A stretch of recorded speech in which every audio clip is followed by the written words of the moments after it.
Assalamualaikum warahmatullahi wabarakatuh. Selamat pagi anak-anak. Gimana hari ini? Sehat kan? Belajarnya masih semangat dan harus tetap ceria ya. Masih belajar bersama Bapak Sofi Bulan Ansori SD 1 Sukamaju kelas 3. Anak-anak yang hebat, seperti biasa sebelum kita belajar, marilah kita berdoa terlebih dahulu. Berdoa dimulai. Berdoa selesai. Oke anak-anakku yang hebat, hari ini kita akan belajar langsung 2 pembelajaran ya, yaitu pembelajaran 5 dan 6. Masih seputar tema 4, subtema 1, pembelajaran 5 dan 6. Nah, disusun oleh Bapak sendiri, ya, Bapak Sofi Bulan Ansori ya. Nah, pada pembelajaran kali ini kalian cukup konsentrasi, kalian cukup mengamati video ini sampai selesai. Oke. Nah, sebelum kita memulainya, kalian relaksasi dulu deh badan-badan kalian supaya tidak tegang atau gimana ya. Boleh sambil mengangkat tangan, sambil makan, silakan terserah kalian ya. Asal jangan sambil main-main. Oke, anak-anak yang hebat, kalian perhatikan gambar ini nih. Nah, kira-kira ini gambar apa ya? Nah, betul ya, ini adalah gambar tempat tinggal atau yang disebut dengan rumah.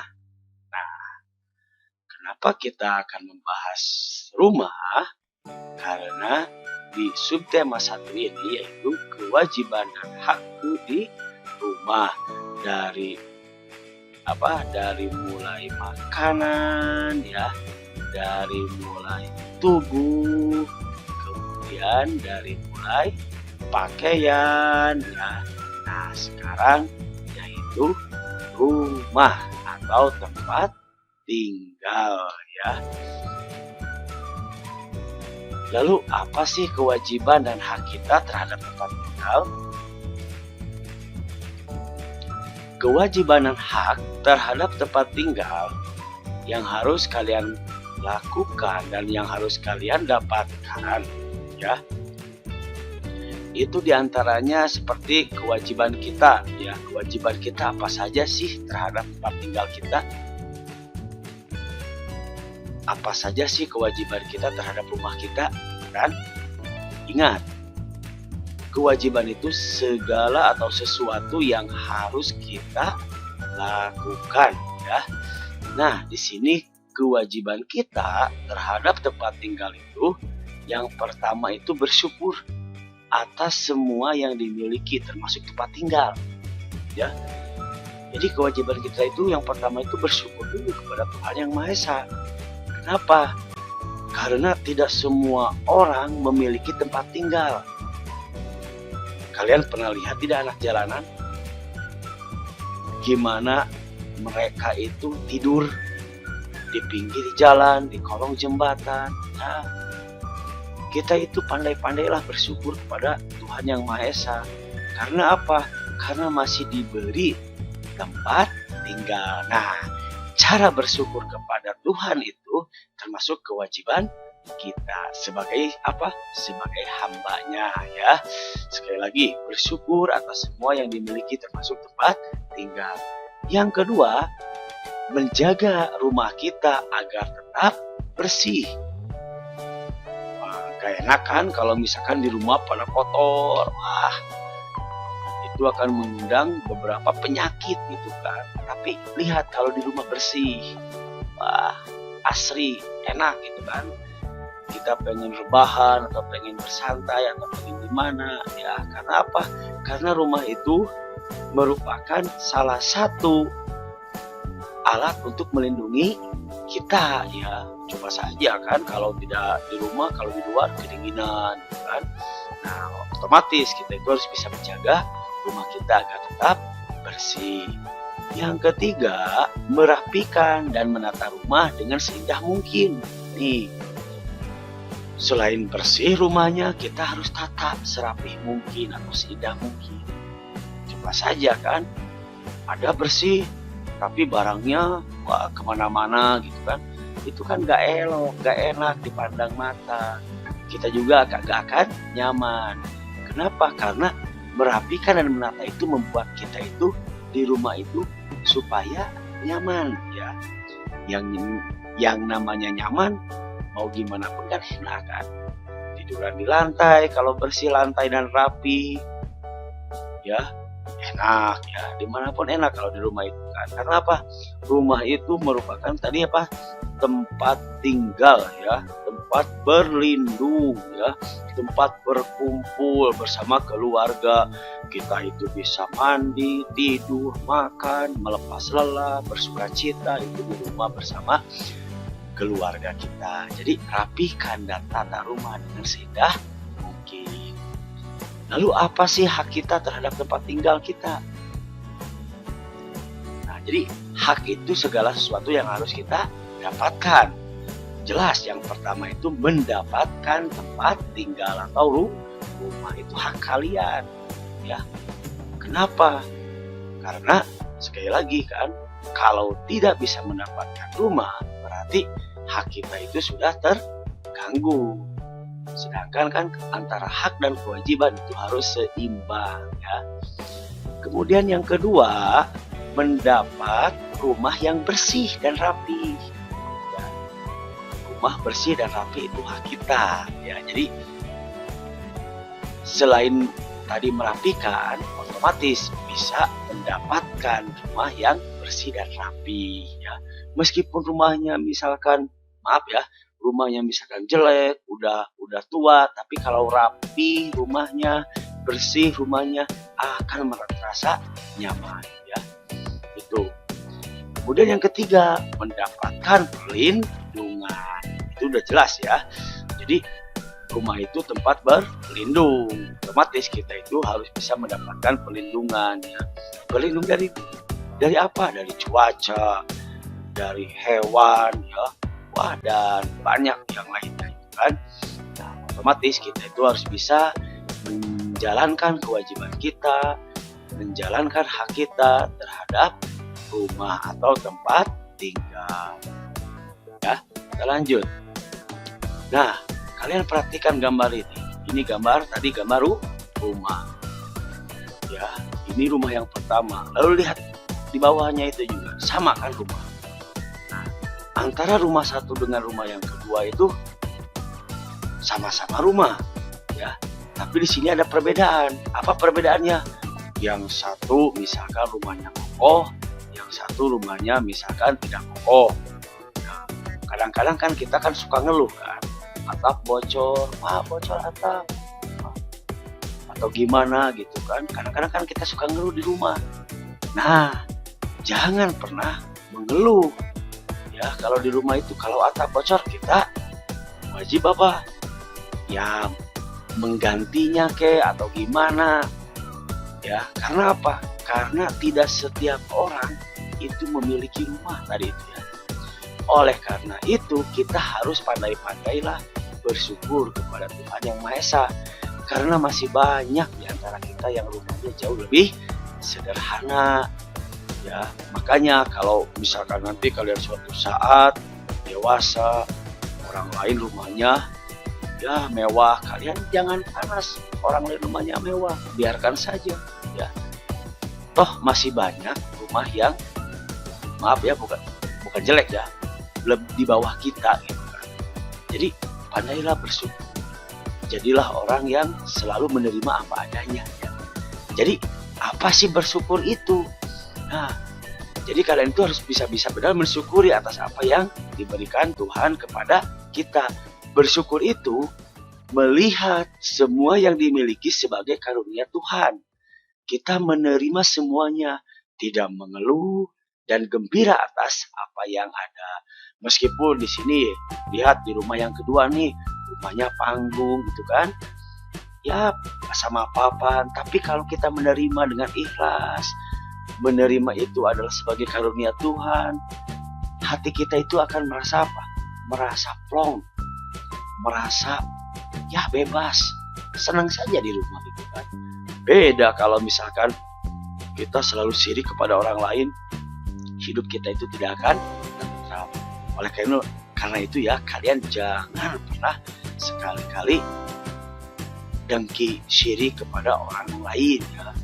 Kalau sirik dalam kalau kita iri karena orang lain bisa, misalkan dari segi keilmuan, itu dibolehkan.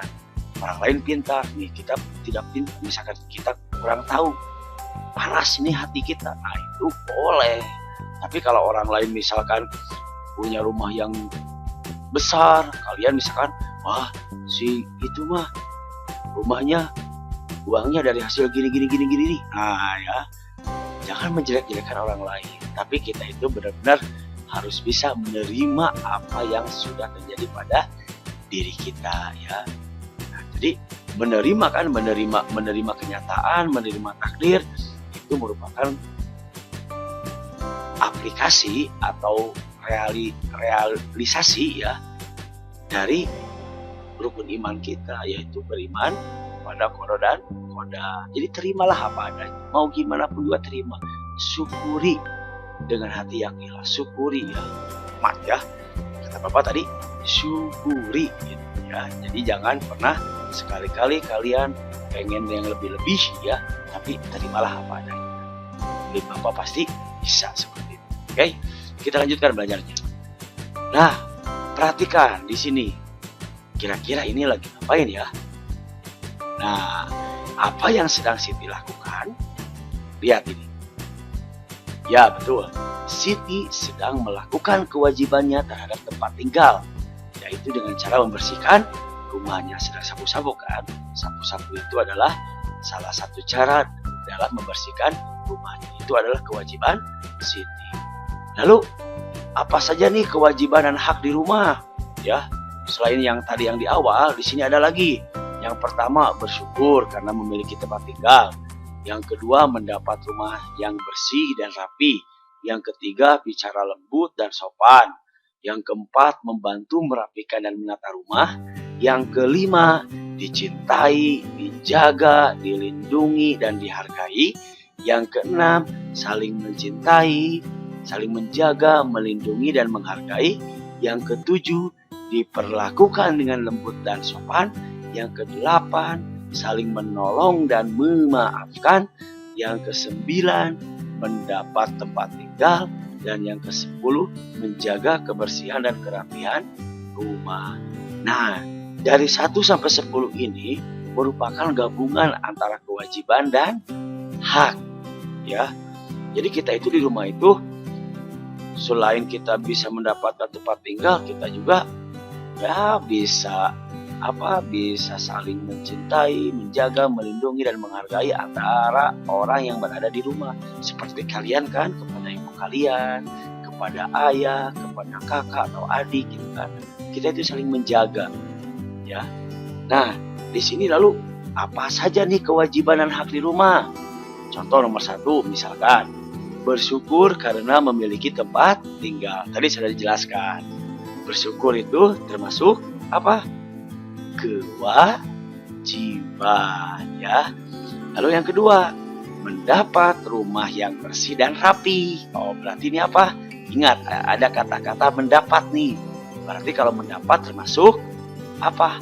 Hak kita ya di rumah. Nah, untuk nomor 3 sampai 10 kalian kerjakan di buku tugas kalian. Paham?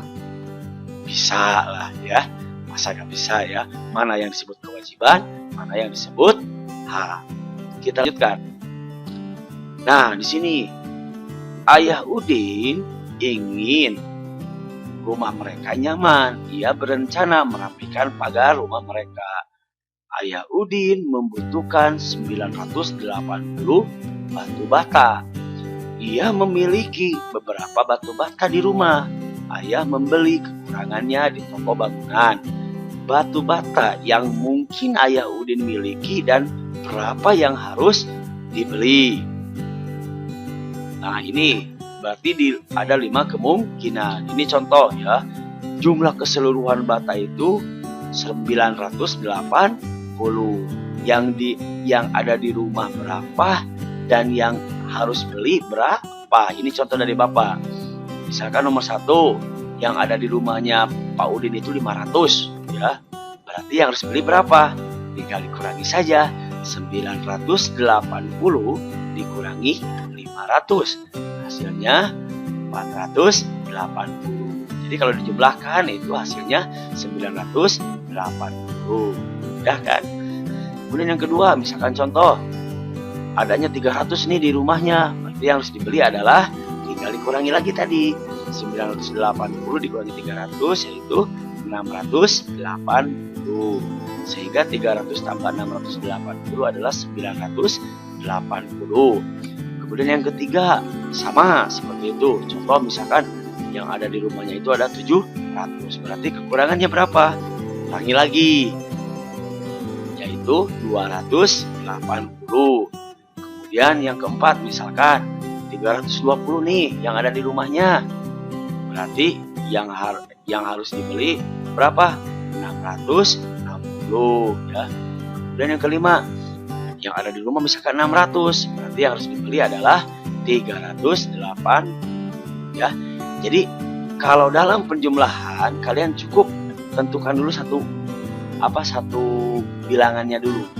Nanti bilangan yang kedua kalian tinggal dikurangi ya, antara jumlah hasil akhir dikurangi tadi angka yang sudah kalian tentukan.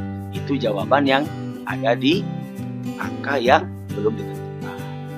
Pasti udah bisa kalian, anak-anak Bapak hebat semuanya ya. Oke, kita lanjut. Nah, selain tadi mendapatkan rumah, ya, mendapatkan tempat tinggal, bermain juga merupakan hak bagi semua anak. Di rumah itu kalau kalian bermain boleh, ya. Tapi ingat, jangan keterlaluan bermainnya ya. Jangan bermain mecahin gelas atau gimana, ya juga boleh ya. Bermain sewajarnya. Nah, jadi bermain itu adalah hak bagi semua anak. Di sini Udin dan kakaknya baru selesai mandi sore. Mereka hendak bermain kelereng. Kaleng tempat menyimpan kelereng jatuh. Oleh karena itu kelereng berserakan di ruang tengah. Nah, biasanya ini harus gimana nih? Kalau ada yang berserakan harus dirapikan ya. Oke. Nah, Udin dan kakaknya mengumpulkan kelereng bersama-sama. Jumlah kelereng semuanya 600 buah. Berapa kemungkinan kelereng yang bisa dikumpulkan Udin? Dan berapa kemungkinan kelereng yang bisa dikumpulkan kakak Udin? Jadi di sini kalian membuat kemungkinan. Jumlah kelereng yang bisa dikumpulkan Udin dan jumlah kelereng yang bisa dikumpulkan kakak Udin. Yang hasilnya kalau dijumlahkan antara kelereng yang dikumpulkan Udin dan kakaknya itu adalah 600 ya. Kalian kerjakan di buku tugas seperti ini ya. Jadi yang pertama itu lingkaran yang pertama kelereng yang dikumpulkan Udin. Lingkaran yang kedua kelereng yang dikumpulkan kakak Udin dan yang ketiga adalah jumlahnya semuanya 600. Tadi kan sudah Bapak jelaskan ya. Kalau mencari salah satu tinggal tentuin dulu satunya dulu ya. Nanti yang satunya baru kurangi jumlah dikurangi angka yang ditentukan. Mudah-mudahan bisa dipahami ya. Kita lanjut ya. Nah, kira-kira nih gambar apa ini di rumah ini? Ya, mereka kan di sini keluarga yang bahagia. Ada yang sedang bermain, ya kan? Ya seperti yang bermain dengan ibu, kemudian bercerita dengan ayah. Kan kelihatannya kan gimana itu? Nah, kelihatannya itu kan sangat apa? Sangat bahagia sekali. Inilah keluarga bahagia ya. Jadi kalian itu kalau di rumah itu harus sharing sama orang tua, ya. Cerita-cerita sama orang tua, atau dalam bahasa kerennya sekarang curhat. Ya. Jadi harus seperti itu ya. Sebab apa? Komunikasi dengan keluarga itu lebih penting ya. Jangan ke orang lain dulu, ke keluarga dulu, terutama ibu atau ayah. Nah, di sini rumahku bersih dan nyaman. Kita baca ya sama-sama ya. Rumah adalah rezeki dari Tuhan. Kita merasa nyaman ketika di rumah. Ibu menjadikan rumah terasa sejuk. Ayah menjadikan rumah terasa aman. Anak-anak menjadikan rumah terasa menyenangkan. Setiap anggota keluarga wajib menjaga tempat tinggal agar bersih. Tempat tinggal bersih membuat mereka nyaman. Tempat tinggal bersih juga mencegah mereka dari sakit. Bagaimana kita bisa mendapat tempat tinggal yang bersih? Nah, itu kan? Setiap anggota keluarga berhak mendapatkan rumah bersih. Mereka bersama-sama menjaga lantai agar bersih. Ruang tengah selalu rapi. Meja makan selalu bebas dari piring kotor. Dapur bersih dari sampah. Halaman tertata rapi. Itu cara mereka dalam apa? Menjaga atau mendapatkan tempat tinggal yang bersih ya. Jadi ada masing-masing tugas-tugasnya gitu kan di sini. Lalu apa nih dari teks ini? Nah, kita membaca teks ini ada tujuannya, yaitu nah, ini kalian harus bisa memberikan saran. Ya. Kita kan udah belajar kan? Saran itu apa? Solusi atau jalan keluar dari sebuah keadaan. Ya. Solusi. Contoh nomor 1 ini Bapak kasih contoh 1 ya. Untuk nomor 2 sampai nomor 5 kalian kerjakan di buku tugas nanti. Nomor 1 misalkan, Lahani ingin lantai rumahnya selalu bersih. Saat pulang sekolah, ia melihat lantai rumahnya kotor. Saran apa yang dapat kamu berikan kepada Lani? Nah, kira-kira apa nih sarannya? Pulang sekolah, lantai kotor. Sarannya apa ya? Nah, contoh ya. Sarannya misalkan sebaiknya Lani membersihkan lantai rumahnya yang kotor. Ingat, saran itu ada kata apa? Sebaiknya atau seharusnya. Nah, jadi seperti itu ya anak-anak. Nah, untuk nomor 2 sampai nomor 5 kalian kerjakan di buku tugas ya. Nah, alhamdulillah ya, belajar kita hari ini sudah selesai. Bapak sekali lagi tidak bukan cerewet atau gimana ya, kalian harus benar-benar bisa menjaga kesehatan. Ya, ingat memakai masker, mencuci tangan, lalu menjaga jarak yang kalian harus terapkan di kehidupan kalian sehari-hari. Dan ingat ya, jaga tempat tinggal kalian, ya, jaga kebersamaan dengan keluarga, karena dengan sesama orang itu kita sangat membutuhkan ya. Kita tidak bisa hidup sendiri loh. Kita pasti membutuhkan orang lain. Makanya jaga sikap, jaga akhlak, berikanlah akhlak yang terbaik bagi mereka, terutama bagi orang tua kalian ya. Awas, jangan pernah kasar sama orang tua, jangan pernah bicara kasar sama mereka. Hormati mereka, hargai mereka. Perintahnya kalian laksanakan, oke? Ibu Bapak semuanya hebat ya. Karena itu tetap semangat kalian belajar dari rumah. Terima kasih dari Bapak. Ya, anak-anakku yang hebat. Billahi taufiq wal hidayah. Wassalamualaikum warahmatullahi wabarakatuh. Semangat terus ya. Dadah.